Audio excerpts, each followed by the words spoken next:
Friends, നമുക്കിന്ന് ഒരു മുട്ട മസാല ഉണ്ടാക്കിയാലോ? അതിന് വേണ്ടി ആവശ്യമായ സാധനങ്ങളെല്ലാം ഞാൻ എടുത്ത് വച്ചിട്ടുണ്ട്. നമുക്കിനി റെഡിയാക്കാം. ഞാനൊരു പാൻ എടുത്ത് അടുപ്പി വെച്ചിട്ടുണ്ട്, ഗ്യാസൊക്കെ കത്തിച്ചിട്ടുണ്ട്.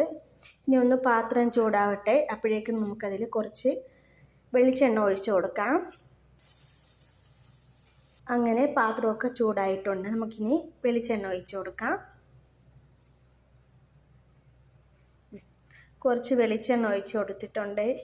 ഇനി അതിലോട്ട് ഈ സവാള, മുളക് ഇതെല്ലാം ഇട്ട് ഒന്ന് വഴറ്റിയെടുക്കാം. നമുക്ക് ആദ്യം സവാള ഇട്ട് കൊടുക്കാം.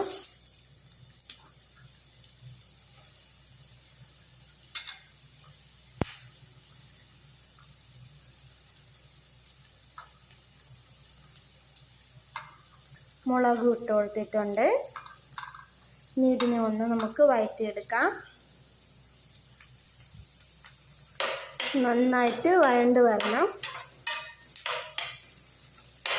നമുക്കൊരു 5 മിനിറ്റ് വെയിറ്റ് ചെയ്യാം. അപ്പോഴേക്കും ഇതൊക്കെ ഒന്ന് സെറ്റായി വരും. അതിനുശേഷം നമുക്ക് മുട്ട ഒഴിച്ചു കൊടുക്കാം. സവാളയൊക്കെ നന്നായിട്ട് വഴണ്ട് വന്നിട്ടുണ്ട്. ഇനി ഇതിലോട്ടിടേണ്ട മസാല ആദ്യം നമുക്കൊന്ന് ഇടാം. ഞാൻ ആവശ്യത്തിന് മസാല എടുത്തിട്ടുണ്ട്. ഇനി ഇതൊന്ന് ഉള്ളിയിലോട്ട് നമുക്ക് ചേർത്ത് കൊടുക്കാം.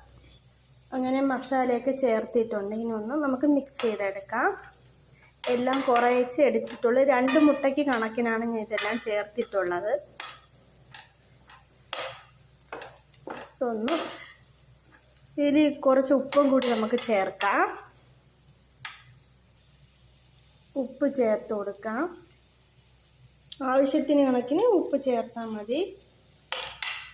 ഇതൊന്ന് നന്നായിട്ട് റെഡി ആയിട്ടുണ്ട്. ഇനി നമുക്കിതിലോട്ട് മുട്ട ഒന്ന് ഒഴിച്ചു കൊടുക്കാം. നമുക്കിനി മുട്ട ഒഴിച്ചു കൊടുക്കാം.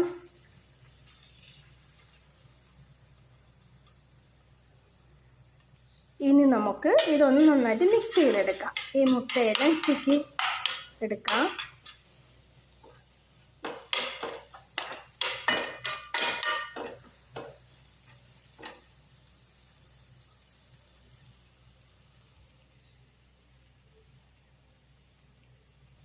ഏകദേശം മുട്ട മസാല റെഡി ആയിട്ടുണ്ട്. ഇനി അല്പസമയം കൂടി കഴിഞ്ഞതിന് ശേഷം നമുക്കിതൊന്ന് ഗ്യാസ് ഓഫ് ചെയ്യാം. ഇതിലോട്ട് കുറച്ച് മല്ലിയിലയും കൂടി ചേർക്കണം കേട്ടോ. എൻ്റെ കയ്യിലില്ല. അതും കൂടി ചേർക്കുമ്പോൾ കുറച്ചുകൂടി നല്ല ഫ്ലേവർ